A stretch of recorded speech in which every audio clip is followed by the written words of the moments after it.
ராமாயணம் முழுசும் படிக்க முடியாதவங்க சுந்தரகாண்டத்தை மட்டும் படிப்பாங்க. அதுக்கு காரணம் ராமாயண கதை முழுசும் சுந்தரகாண்டத்துக்குள்ள அடங்கிடும். ராமரை விட ராம நாமம் சாதிக்குங்கிறத ஹனுமன் ஆரம்பத்திலேயே அனுபவிச்சு காட்டிடுவார். அதனால தான் சுந்தரகாண்டம் கேட்டதையெல்லாம் அள்ளித்தர கற்பக விருட்சமா கொட்டி கொடுக்குற காமதேனுவா இருக்கு. தம்பதியர் ஒற்றுமையாக இருக்க, திருமணம் கைகூட, ஜாதகத்தில் உள்ள தோஷங்கள் விலக, குழந்தை பிறக்க, சுகப்பிரசவம் ஆக, வேலை கிடைக்க, தொழிலில் லாபம் பெருக, நோய் விலக, இப்படி எல்லா தேவைகளையும் பூர்த்தி பண்ணி ஆயுள், ஆரோக்கியம், சந்தானம், சம்பத்து, தனம், தானியம்னு எல்லா செல்வங்களையும் தர சுந்தரகாண்டத்தை பார்ப்போம். கழுகரசனான சம்பாதிக்கு சிறகுகள் இல்லைனாலும் கழுகுகளுக்கே உரிய கூர்மையான கண் பார்வை இருந்தது. அங்கிருந்து 100 யோஜனை தூரத்தில் கடல் தாண்டி இலங்கை தீவில் சீதை இருக்கிறத பார்த்தார். அவங்கள தேடிட்டு தெற்கு திசை வந்த வானரர்கள்கிட்ட விஷயத்த சொன்னார். கடல் தாண்டி போக வல்லவர் ஹனுமான் தான்னு ஜாம்பவான் சொன்னார். ஹனுமன் ஆற்றலை அவருக்கே எடுத்து சொன்னார் ஜாம்பவான். ஹனுமான் மகேந்திரமலை உச்சிக்கு போய் பெரிய வடிவம் எடுத்து நின்னார். தூரத்தில் இலங்கையை பார்த்தார்.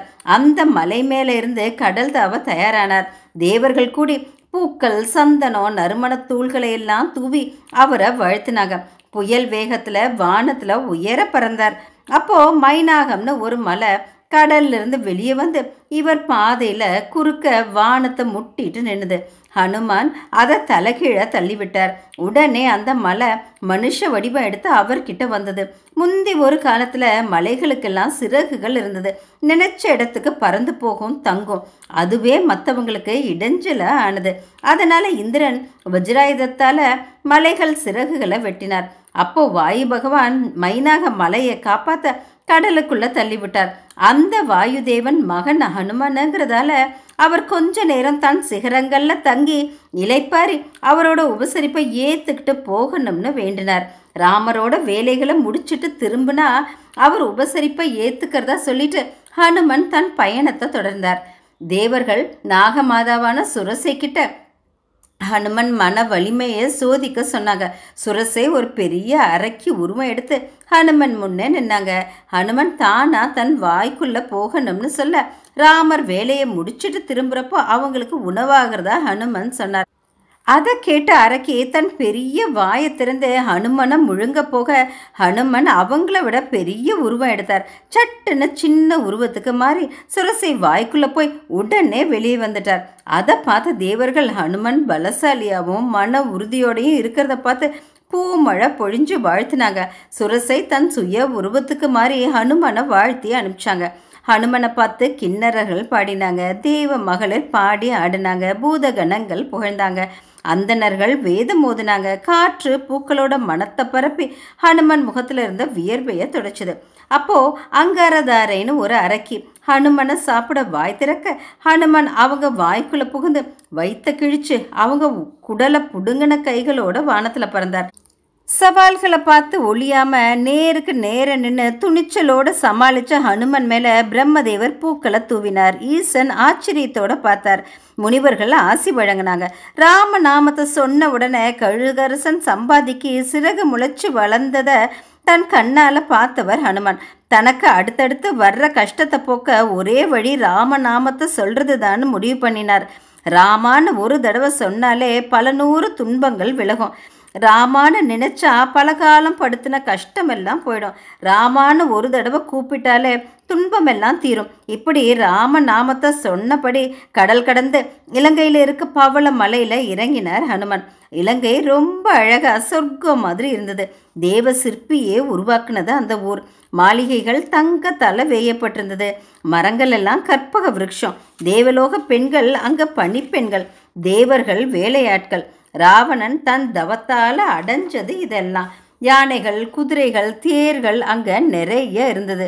அங்க காத்து வீசாது, மேக கூட்டங்கள் நுழையாது, சூரிய கதிர்கள் படாது, யமனோட தொழிலும் செல்லுபடியாகாது, ஒழுக்க நெறிகளும் இல்லை. அங்க யாருக்கும் வாழ்க்கையில கவலை இல்லை. இந்த ஊர் போர் படைகளும் ரொம்ப பெருசு, ஆயுதம் ஏந்தின படைகளும் நிறைய. அப்போ சூரியன் மறைஞ்சிருந்தது. தாவி குதிக்கிறது தான் சரின்னு ஒரு ஓரமாக போனார் ஹனுமன். தன் உருவத்தை சுருக்கினார். அப்போ அங்க இலங்கை நகர காவல் காக்கிற லங்கா தேவி 8 கைகளில் ஆயுதங்களோடையும் 4 முகங்களோடையும் வாயில புகை கக்கினபடி பெரிய உடம்போட கோவத்துல நின்னாங்க. 2 பேருக்கு நடுவுலையும் பயங்கரமா சண்டை நடந்தது. ஒரு பொண்ணை கொல்லக்கூடாதுன்னு ஓங்கி அடிச்சார் ஹனுமன். கீழே விழுந்தவங்க முன்ன ஒரு முறை பிரம்மதேவர் சொன்னதை நினைச்சாங்க. எவ்வளவு காலம் இந்த நகர காவல் காக்கணும்னு பிரம்மதேவர்கிட்ட கேட்டதுக்கு அவர், ஒரு குரங்கோட கை உன் மேல படற வர இதை காவல் பண்ணு, அப்புறம் என்ன பார்க்கலாம், அதுக்கப்புறம் இந்த நகரம் அழிஞ்சிரும்னு சொன்னதை ஹனுமன் கிட்ட சொன்னாங்க. நகருக்குள்ள நுழைய ஹனுமனுக்கு அனுமதி கொடுத்தாங்க. ராமர் திருவடிகளை மனசுக்குள்ள கும்பிட்டபடி நகருக்குள்ள போனார் ஹனுமன். இருட்டிலையும் பகல் மாதிரி இருந்தது. தன்னோட உருவத்தை இன்னும் சுருக்கிக்கிட்டார். சீதா பிராட்டிய ஒவ்வொரு இடமா தேடினார். அப்போ கும்பகர்ணன் மாளிகையை பார்த்தார். ஒரு பெரிய மண்டபத்துல கும்பகர்ணன் தூங்கிட்டு இருந்தார். காத்து மாதிரி எல்லா இடத்துக்குள்ளேயும் நுழைஞ்சு சீதா பிராட்டியை தேடினார். ராமரையே சதா சர்வ காலமும் நினைச்சிட்டு ராமநாமத்தை சொல்லிட்டு இருக்க ஹனுமனுக்கு இறைவன் அருளால இறைவன் மாதிரியே எல்லா சக்தியும் வாச்சுது.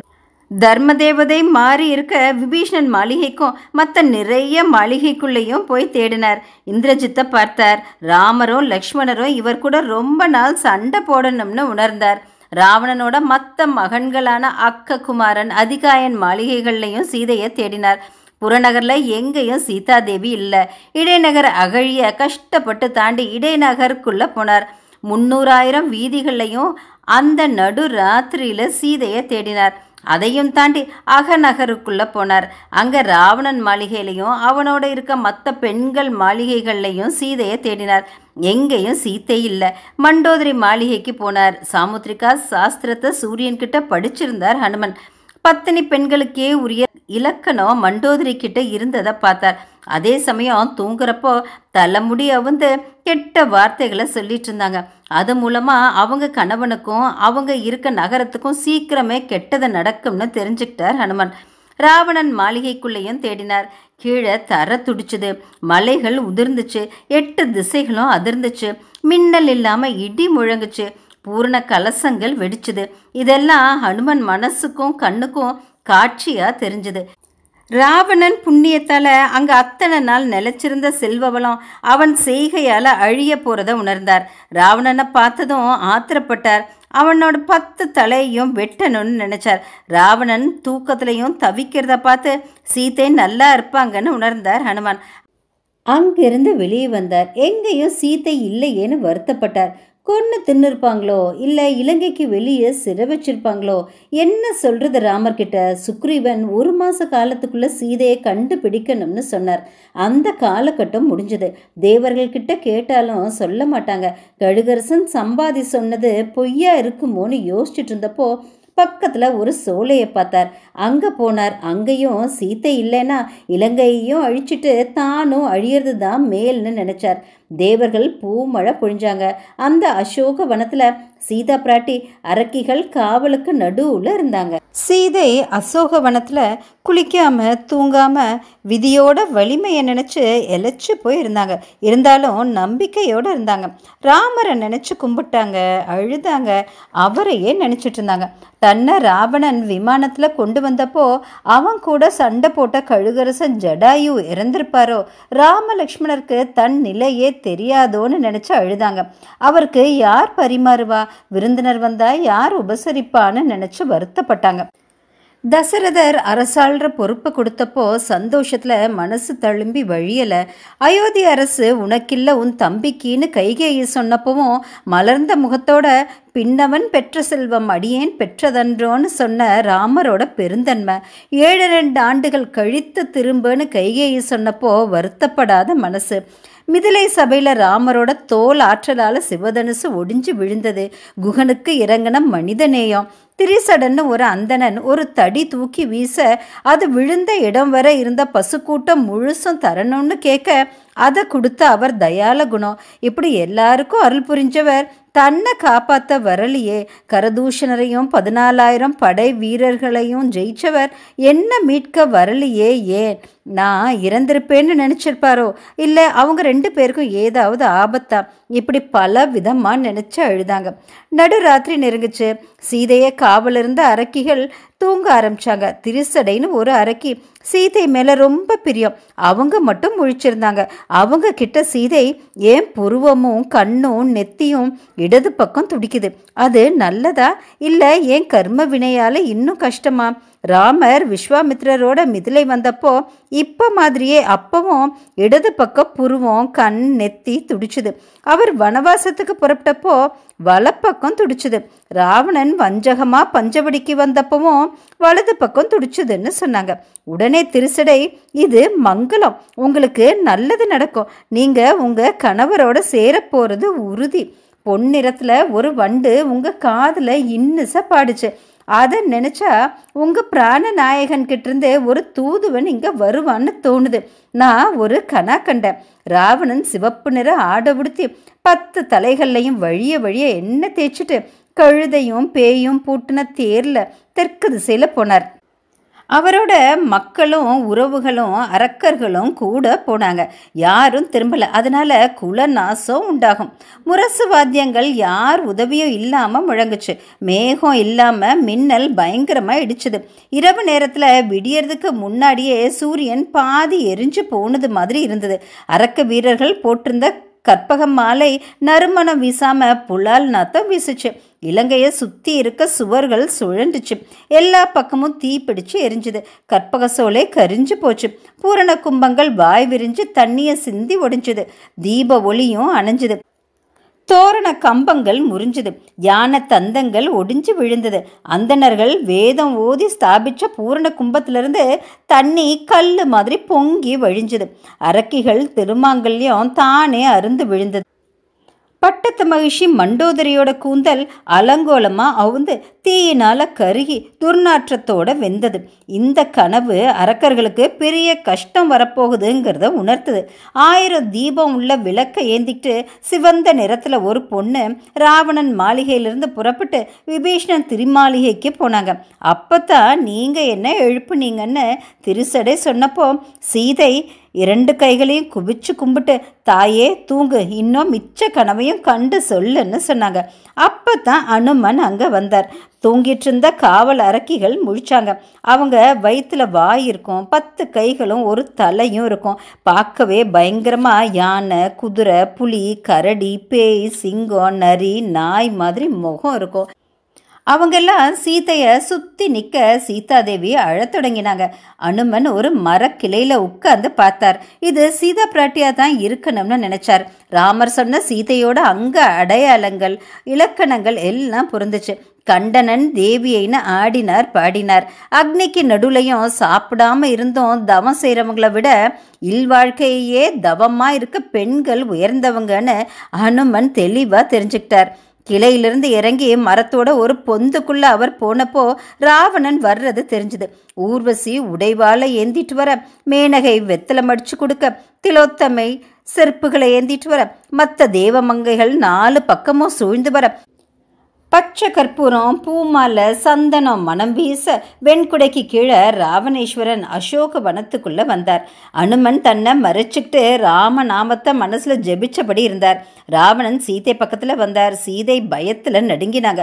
3 உலகையும் ஆள்றனா உன் அடிமை, என் மேல கருணை காட்டு, இளமை போனா திரும்பி வராது, தேவர்களுக்கும் மேலான நான் உன்னை கெஞ்சிட்டு இருக்கிறேன். ராமன் இறந்துட்டான், என்ன உன் அடிமையா ஏத்து எனக்கு அருள் புரின்னு சொல்லி ராவணன் சீதையை சாஷ்டாங்கமா விழுந்து கும்பிட்டார்.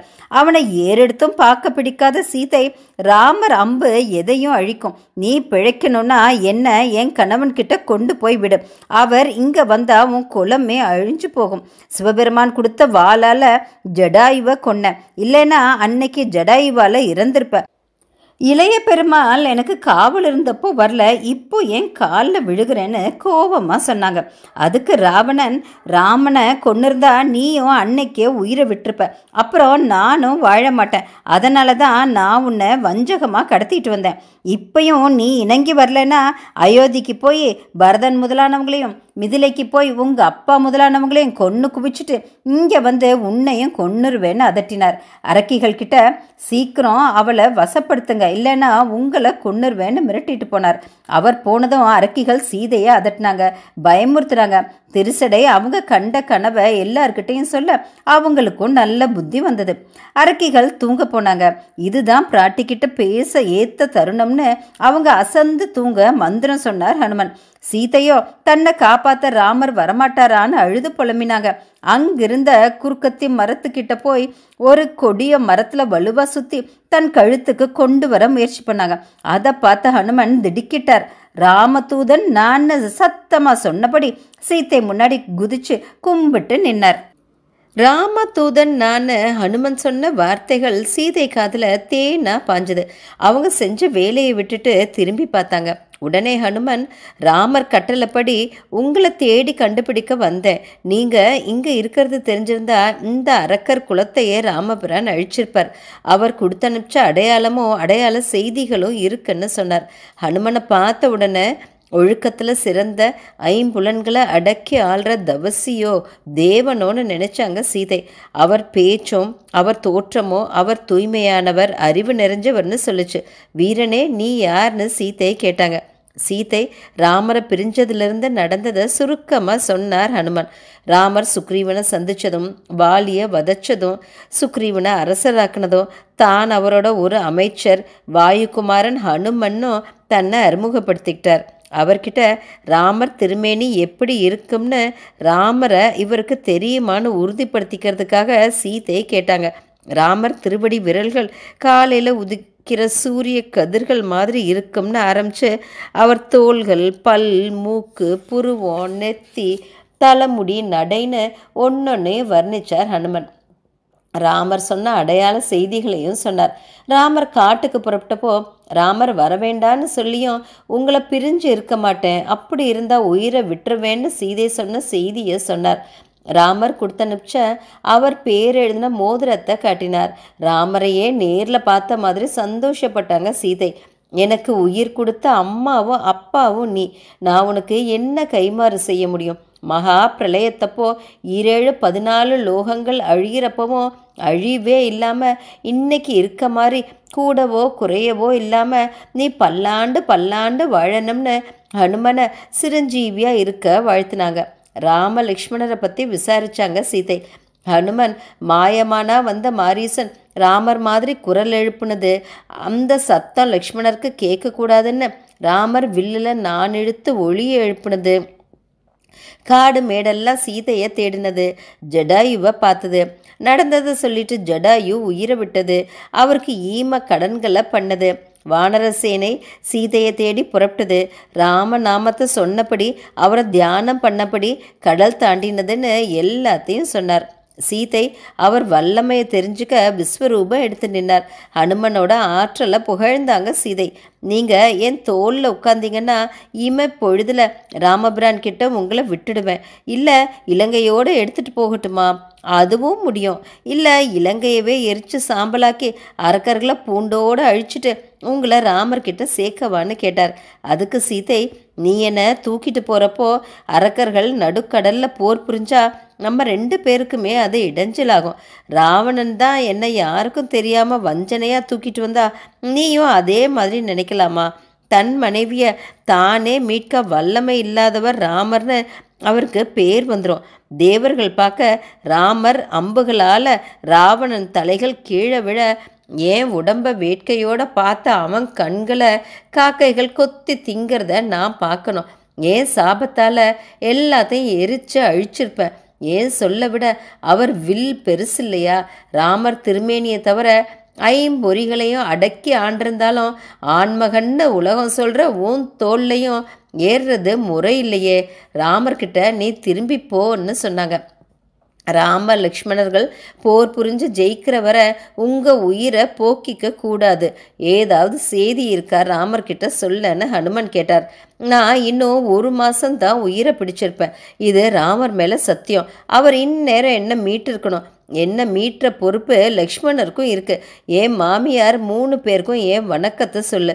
இந்த பிறவியில் உன்னை தவிர வேற யாரையும் மனசாலையும் தொடமாட்டேன்னு அவர் எனக்கு வரம் கொடுத்தத அவர்கிட்ட சொல்லு. அடுத்த பிறவியிலையும் அவரை தவிர வேற யாரையும் நான் தொடமாட்டேன். அவர் என்ன மீட்காம நான் உயிரை விட்டா நானே திரும்பி பிறப்பெடுத்து வந்து அவரை கல்யாணம் பண்ணிக்க வரம் தர சொல்லு. எங்கள் அப்பா அம்மாவுக்கு என் வணக்கத்தை சொல்லு. சுக்ரீவன் ராமரை அயோத்திக்கு அரசனா முடிசூட்டணும்னு நான் வேண்டினதா சொல்லுன்னு சீதை சொன்னாங்க. அதுக்கு ஹனுமன் ஆறுதலாக ராமபிரான் அரக்கர்களை அழிக்காம கோசல நாட்டுக்கு திரும்ப மாட்டேன்னு வாக்கு கொடுத்துருக்கார். 3 உலகங்களையும் அழிக்கிற அளவுக்கு அவருக்கு கோபம் வந்தது. இனியும் பொறுமையாக இருக்க மாட்டார்னு சொன்னார். அதை கேட்ட சீதைக்கு நம்பிக்கையும் தெளிவும் வந்துச்சு. அவருக்கு விடை கொடுக்க சில அடையாள செய்திகளை சொன்னாங்க. வனவாசத்தப்போ சித்திரக்கூடத்தில் ஒரு காகம் தன் நகத்தால் அவங்க மார்பை தீண்டினதையும் ராமர் ஒரு தர்ப புள்ளையே பிரம்மாஸ்திரமாக ஏவுனதையும் சீதை வளர்த்த கிளிக்கு ராமர் கைகேயின்னு பேர் வச்சதையும் அடையாள செய்தியாக சொன்னாங்க. ராவணன் தன்னை விமானத்தில் கொண்டு வந்தப்போ நகைகளை துணியில் முடிஞ்சு கீழே போட்டப்போ சூடாமணியை மட்டும் பத்திரமாக எடுத்து வச்சுக்கிட்டாங்க சீதை. அதை ஹனுமன் கிட்ட கொடுத்து ராமர்கிட்ட சமர்ப்பிக்க சொன்னாங்க. சீதையை கும்பிட்டு அதை தன் துணியில் பத்திரப்படுத்திக்கிட்டு கண்ணீரோட 3 முறை சீதையை வலம் வந்து கும்பிட்டார் ஹனுமன். சீதையும் ஆசீர்வாதம் பண்ணாங்க. ஹனுமன் புறப்பட்டார். ராமர்கிட்ட திரும்பி போகணும்னு நினச்சவருக்கு திடீர்னு ஒரு யோசனை. ராவணனுக்கும் அந்த இலங்கைக்கும் அரக்கர்களும் எல்லாத்துக்கும் தான் வந்து போனதும் ராமர் ஆற்றலும் தெரியணும். ஒரு குரங்கு வந்ததுக்கே இவ்வளவுனா குரங்கு படையும் ராமனும் வந்தால் என்ன நடக்கும்னு கதி கலங்கணும். அரக்கர்களை கொஞ்சமாவது துவம்சம் செய்யணும். அப்போ தான் ராவணனை சந்திக்கலாம், ராமர் ஆற்றலை சொல்லி பயமுறுத்தலாம்னு நினச்சார். அசோகவனத்தை அழிச்சா அரக்கர்கள் சண்டைக்கு வருவாங்கன்னு யோசிச்சார். ஹிரண்யாட்சன் கிட்டேருந்து இந்த பூமியை காப்பாற்ற அதை தன் பற்களில் குத்தி மீட்டுட்டு வந்த வராகமூர்த்தி மாதிரி விஸ்வரூபம் எடுத்தார் ஹனுமன். மரங்கள் நிறைஞ்ச அந்த காட்டை தன் கால்களால் அழிச்சார். மரங்கள் முறிஞ்சுது. மரங்களை வேரோடு தூக்கி எறிஞ்சார். அது மாளிகைகளில் விழுந்தது. மாளிகைகள் நொறுங்குச்சு, தீப்பிடிச்சுது, எல்லாம் அதில் அழிஞ்சுது. அரக்கிகள் கண்ணு முழிச்சாங்க, அலறி ஓடுனாங்க. பெரிய வேள்வி மண்டபத்தை பேர்த்தெடுத்து வீசி எறிஞ்சார் ஹனுமன். அசோகவனத்தை 6 பருவங்களுக்கு உரிய தேவர்கள் பாதுகாத்துட்டு வந்தாங்க. அவங்க இடிபாடுகளால் தாக்கப்பட்டு ரத்தம் வடிய ராவணன்கிட்ட போய் நடந்ததை சொல்லி ஓலமிட்டாங்க. ஒரு குரங்கு இலங்கையையே சிதைச்சிடுச்சான்னு ஏளனமாக சிரிச்சார் ராவணன். அப்போது ஹனுமன் இந்த பூமியும் வானமும் கிழிகிற மாதிரி அரக்கிகள் வயிற்றுல இருக்க கரு கலைகிற அளவுக்கு உலகமே வெடிக்கிற அளவுக்கு பயங்கரமாக சத்தம் போட்டார். ஹனுமன் கூக்குரலை கேட்டு ராவணன் அரக்க கிங்கரர்கள்கிட்ட அந்த குரங்கை சீக்கிரம் உயிரோடு பிடிச்சிட்டு வாங்கன்னு உத்தரவு போட்டார். அரக்க கிங்கரர்கள் சுயமாக யோசிக்கிற சக்தி இல்லைனாலும் எதை சொன்னாலும் தனி ஊரால செய்யக்கூடியவங்க. அவங்க ஆயுதங்களோட போருக்கு போனாங்க. ஹனுமன் மரங்களையும் தன் கைகளையும் கால்களையும் வாளையும் ஆயுதங்களாக பயன்படுத்தி அவங்கள கொன்னார். அவங்க அம்புகள் பட்டதால் அவர் உடம்புல நிறைய காயங்கள் ஏற்பட்டுச்சு. தேவர்கள் ஹனுமனை புகழ்ந்தாங்க. அசோகவன காவலர்கள் ராவணன் கிட்ட செய்தியை சொன்னாங்க. கோபத்தில் ராவணன் சம்புமாலியை பார்த்து குதிரைப்படையோட போய் அந்த குரங்கை வளைச்சு கயிற்றுல கட்டி முன்னாடி கொண்டு வந்து நிறுத்துன்னு உத்தரவு போட்டார். சம்புமாலி நிறைய படைகளோட போனார். கீழே இருந்த ஒரு இரும்பு தடியை ஆயுதமாக பயன்படுத்தி ஹனுமன் சண்டை போட சம்புமாலி உட்பட எல்லாரும் அழிஞ்சாங்க. செய்தியை கேட்டு கோவப்பட்ட ராவணன் நானே அந்த குரங்கை பிடிப்பேன்னு புறப்பட்டார். ஒரு குரங்கோட ராவணன் போரிடுறது அவருக்கு பெருமை இல்லைன்னு சொல்லி அவரை தடுத்து நிறுத்தி சேனை தலைவர்கள் 5 பேரும் ஹனுமனோட போர் புரிய போனாங்க. அந்த போர்லையும் ஹனுமன் ஜெயிச்சார். 5 சேனாதிபதிகளும் அவங்க படைகளும் அழிஞ்சது. அதை கேட்டு ஆத்திரப்பட்ட ராவணன் திரும்பியும் தானே போருக்கு புறப்பட்டார். ஒரு குரங்கோட இவர் சண்டை போடுறதானே அவரை தடுத்து நிறுத்தி ராவணன் உத்தரவோட கிளம்பினார். ராவணன் மண்டோதரி மகன் அக்ககுமாரன். ஹனுமன் ராமரை மனசில் நினச்சி கும்பிட்டபடி வந்த 4 லட்சம் அரக்க வீரர்களையும் கொன்று குவிச்சார். அக்ககுமாரனை அரைச்சி தேய்ச்சி அழிச்சார். இதை பார்த்து நிறைய பேர் பயத்திலேயே உயிரை விட்டாங்க. செய்தி கேட்ட மண்டோதரி வயிற்றுல அடிச்சுட்டு அழுதாங்க. இது எல்லாத்தையும் கேள்விப்பட்ட இந்திரஜித் கண்ணீரோடையும் கோபத்தோடையும் அப்பாவுக்கு ஆறுதல் சொல்லிட்டு தேரேறி போருக்கு புறப்பட்டார். ஹனுமனுக்கும் இந்திரஜித்துக்கும் நடுவில் கடுமையாக போர் நடந்தது. ஒரு கட்டத்தில் ஹனுமன் இந்திரஜித் தேரை அழிச்சிட இந்திரஜித்துக்கு நின்று சண்டை போடக்கூட தெம்பில்லாததால் ஹனுமன் மேலே பிரம்மாஸ்திரத்தை போட்டார். தெய்வத்தன்மை நிறைஞ்ச அந்த அஸ்திரத்தை அலட்சியம் செஞ்சால் அது பிரம்மதேவருக்கு பெருமை இல்லைன்னு அதுக்கு கட்டுப்பட்டு கண்ணை மூடி ஏற்றுக்கிட்டார். எல்லாரும் ஹனுமன் பலம் குறைஞ்சதுன்னு சந்தோஷப்பட்டாங்க. கட்டப்பட்ட நிலையிலேயே ஆரவாரத்தோட ஹனுமனை ராவணன் அரண்மனைக்கு கூட்டிட்டு போனாங்க அரக்கர்கள். எங்கள் அப்பா வாயுதேவரோட அருளாலையும் ராமர் திருவடிகளையே மனசில் நினச்சிட்டு இருக்கிறதாலையும் சீதை தேவர்கள் இவங்க எல்லாரும் தந்த வரத்தாலையும் பிரம்மாஸ்திர கட்டை சிதறடிக்க முடிஞ்சாலும் இப்படியே இருந்தாதான் ராவணனை போய் பார்க்க முடியும்னு யோசிச்சார் ஹனுமன். செய்தியை கேள்விப்பட்டு சீதை புலம்பி மயக்கம் போட்டாங்க. சிவபெருமான் மாதிரியும் திருமால் மாதிரியும் போர் புரிஞ்ச சிறந்த வீரன்னு இந்திரஜித் ஹனுமனை ராவணனுக்கு அறிமுகப்படுத்தினார். ராவணன் ஹனுமன் கிட்ட, யார் நீ, எதுக்காக இங்கே வந்தேன்னு கோபத்தோட கேட்டார். அதுக்கு ஹனுமன், நான் ஒரு வில் வீரனோட தூதன். இந்த பூமியை புகழோட ஆண்ட ஒரு சக்கரவர்த்தியோட திருமகன் தான் அவர். அந்த ராமனோட அடிமை ஹனுமன்னா. அங்கதன் அனுப்ப தேவியை தேடி நான் இங்கே வந்தேன்னு சொன்னார். வாலி இறந்ததையும் சுக்ரீவன் அரசனானதையும் சொன்னார்.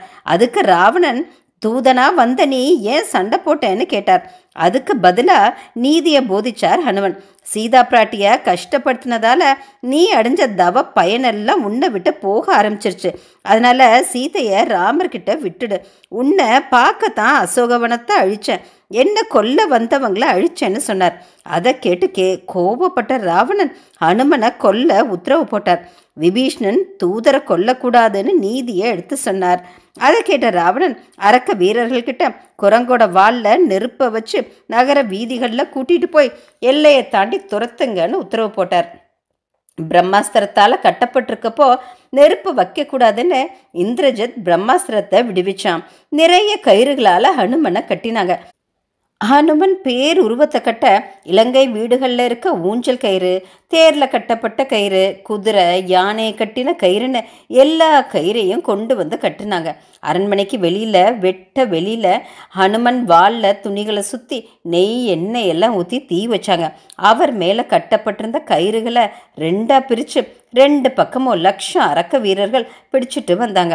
அதே அளவு அரக்க வீரர்கள் 2 பக்கமும் காவலாக வந்தாங்க. பெருங்கூட்டம் வந்தது அதை பார்க்க. செய்தியை கேள்விப்பட்ட சீதை அழுதாங்க. அக்னியை நினச்சி, நெருப்பு கடவுளே, நான் கற்புல தூய்மையானவங்கிறது உண்மைனா ஹனுமனை சுடாத, உன்னை கும்பிட்டு கேட்டுக்கிறேன்னு வேண்டினாங்க. உடனே அங்கே ஹனுமன் உடம்புல இருந்த முடியெல்லாம் குளிர்ச்சியாச்சு.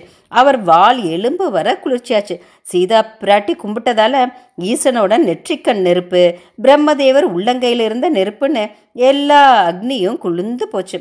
வாலில் உள்ள நெருப்பு தன்னை சுட்டு கொளுத்தாம குளிர்ச்சியாக இருந்த உடனே அது சீதா பிராட்டியோட கற்பாலதான்னு தெரிஞ்சுக்கிட்டு சந்தோஷப்பட்டார் ஹனுமன். அரக்கர்கள் கூட்டிட்டு போக ஊர் முழுக்க சுற்றி பார்த்தார் ஹனுமன். திடீர்னு ஆகாயத்தில் உயர பறக்க ஆரம்பித்தார். கைத்தை பிடிச்சிட்டு வந்த அரக்க வீரர்கள் கயத்தை பிடிச்சு தொங்குனபடி மேலே பறந்தாங்க, கீழே விழுந்தாங்க. ஆகாயத்தில் பறந்த ஹனுமன் ராமரை கும்பிட்டபடி தன்னோட எரிஞ்சிட்ருக்க வாழை மாளிகைகளில் நீட்டினார். ஒவ்வொரு மாளிகை மேலேயும் தாவி தாவி தீ வச்சார். ராவணன் மாளிகையும் எரிஞ்சு சாம்பலாச்சு. ராவணனோட இருக்க பெண்கள் புஷ்பக விமானத்தில் ஏறி போய் தப்பிச்சாங்க. அரக்கர்களும் வானத்தில் எழும்பி போய் உயிர் பிழைச்சாங்க. ராவணன் உலகங்கள் எரிஞ்சு அழிகிற பிரளய காலமோன்னு நினைச்சார். ஹனுமானால தான் தெரிஞ்சதும் அவரையும் அக்னி தேவரையும் பிடிச்சிட்டு வர சொன்னார். தன்னை அடுத்தடுத்து பிடிக்க வந்த கணக்கில்லாத வீரர்களை ஒரு மரத்தை பிடுங்கியும் தன் வாள் நெருப்பாலையும் அழிச்சார் ஹனுமன். தன் வாளை கடலில் விட்டு தீயை அணைச்சிக்கிட்டார். வானத்தில் பறந்து போன வித்யாதரர்கள் சீதா பிராட்டி இருக்க சோலையை இந்த தீ எரிக்கலைன்னு சொன்னதை கேட்டு ஹனுமன் பெரிய பழியிலிருந்து தப்பிச்சோம்னு நினைச்சார். அசோகவனத்தில் இறங்கி சீதை திருவடிகளே கும்பிட்டு நன்றிய வணக்கமாக சொல்லிட்டு போனார். ஒரு மலை உச்சிக்கு போய் ராமர் திருவடிகளை நினச்சி கும்பிட்டு பெரிய உருவம் எடுத்து வானத்தில் பறந்தார். வழியில் மைனாக மலையில் இறங்கி நடந்ததை சொல்லிட்டு உடனே புறப்பட்டார். அங்கதனும் மற்ற வீரர்களும் தனக்காக காத்துட்ருக்க மகேந்திர மலையில் இறங்கினார். இவரை பார்த்ததும் எல்லோரும் சந்தோஷத்தில் ஆடி பாடினாங்க. ஹனுமன் எல்லாரையும் கும்பிட்டார். நடந்தது எல்லாத்தையும் சொன்னார். தற்பெருமையா இருக்கும்னு தான் அரக்கர்களோட சண்டை போட்டதையும் இலங்கைக்கு தீ வச்சதையும் சொல்லாம விட்டார். ஆனால் அவர் உடம்புல இருக்க காயங்களும் இங்கிருந்து தெரிஞ்ச புகை மண்டலத்தாலையும் எல்லாத்தையும் தெரிஞ்சுக்கிட்டாங்க வானர வீரர்கள். அங்கிருந்து ராமர்கிட்ட விஷயத்த சொல்ல புறப்பட்டார். 4 திசைகள்லையும் வீரர்கள் சீதையை தேடி போனாங்க. 3 திசையிலிருந்து திரும்பி வந்தவங்க அந்த திசையில் சீதை இல்லைன்னு சொல்ல, இன்னும் தெற்கு திசையிலிருந்து செய்தி வரலையேன்னு புலம்பிட்டு இருந்த ராமரை சுக்ரீவன் தேத்திட்டு இருந்தார். அப்போ தான் ஹனுமன் வந்தார். ராமர் கால்களில் விழாம சீதை இருக்கிற திசையை பார்த்து சாஷ்டாங்கமாக விழுந்து கும்பிட்டார். அந்த செயலை பார்த்தே விஷயத்தை தெரிஞ்சுக்கிட்டார் ராமர். சந்தோஷத்தில் சீதையை நினச்சி அழுதார். ஹனுமன் தான் சண்டை போட்டதையும் இலங்கையை எரிச்சதையும் மட்டும் சொல்லாமல் நடந்த மற்ற எல்லாத்தையும் சொன்னார். இலங்கை நகரத்தை பற்றியும் தவத்தின் வடிவமாக இருக்க சீதையை பற்றியும் அவங்க ராமர் கனையாழிய உணர்ச்சி பெருக வாங்கிக்கிட்டதையும் இன்னும் 1 மாதத்தில் வந்து கூட்டிகிட்டு போகலைன்னா உயிரை விட்டுடுவேன்னு சொன்னதையும் சூடாமணியாக அடையாளமாக கொடுத்ததையும் சொன்னார். சீதை சூடாமணியை ராமர்கிட்ட கொடுத்தார். அதை பார்த்த ராமர் கண்களில் கண்ணீர் வந்தது. ராமர் சுக்ரீவன் கிட்ட இன்னும் ஏன் நேரத்தை வீணாக்குறேன்னு கேட்ட உடனே சுக்ரீவன் வானரப்படைகளுக்கு போருக்கு புறப்பட உத்தரவு போட்டார். 70 வெள்ளம் வானர சேனையும் தெற்கு நோக்கி புறப்பட்டது. சோலைகள்லையும் மலைகள்லையும் அப்பப்போ ஓய்வெடுத்து 12 நாள் பயணத்துக்கு அப்புறம் தெற்கே இருக்க கடல் கிட்ட வந்தாங்க. இத்தோட சுந்தரகாண்டம் முடிஞ்சது. சீதை கற்பனால தான் இலங்கை எரிஞ்சது. அதனால சீதையை விடுவிச்சிருன்னு விபீஷணன் சொன்னார். இரண்யன் கதையை உதாரணமாக சொன்னார். அது பொறுக்காம ராவணன் விபீஷணனை இலங்கையை விட்டு வெளியேற்றினார். விபீஷணன் ராமர்கிட்ட அடைக்கலம் போனார். ராமர் அவரை தன் சகோதரரை ஏத்துக்கிட்டார். சேது பாலம் கட்டினார். எல்லாரும் இலங்கைக்கு போனாங்க. அங்கதனை தூதனுப்பி சீதையை விட சொன்னார். ராவணன் சம்மதிக்கல. போர் மூண்டுச்சு. முதல் நாள் போர்லேயே நிராயுத பாணியானார் ராவணன். இன்று போய் நாளை வான்னார் ராமர். கும்பகர்ணனை கொன்னார். ராவணன் மகன் அதிகாயனை லக்ஷ்மணர் அழிச்சார். இந்திரஜித் பிரம்மாஸ்திரத்தால லக்ஷ்மணரும் வானரப்படை வீரர்களும் இறந்து போனாங்க. ஜாம்பவானி யோசனையால ஹனுமன் சஞ்சீவி மலையவே கொண்டு வந்தார். எல்லாரும் உயிர் பிழைச்சாங்க. லக்ஷ்மணன் இந்திரஜித்தையும் ராமர் ராவணனையும் அழிச்சாங்க. விபீஷணனை இலங்கை மன்னனா முடிசூட்டினார் ராமர். விபீஷ்ணர் சீதையை கூட்டிட்டு வந்தார். சீதை அக்னி பிரவேசம் செஞ்சு ராமரோட சேர்ந்தாங்க. சிவபெருமான் சொல்ல தசரதர் பூமிக்கு வந்தார். ராமரை தேத்தினார். என்ன வரம் வேணும்னு கேட்டார். அவர் தன் மனைவியும் மகனும் இல்லைன்னு சொன்ன கைகேயும் பரதனும் தனக்கு தாயும் தம்பியும் ஆகணும்னு கேட்டார். தசரதரும் அதை வரமா கொடுத்தார். ராமரை வாழ்த்த வந்த தேவர்கள்கிட்ட போர்ல இறந்த வானரர்கள் உயிர் பெறணும்னு வரம் வாங்கினார் ராமர்.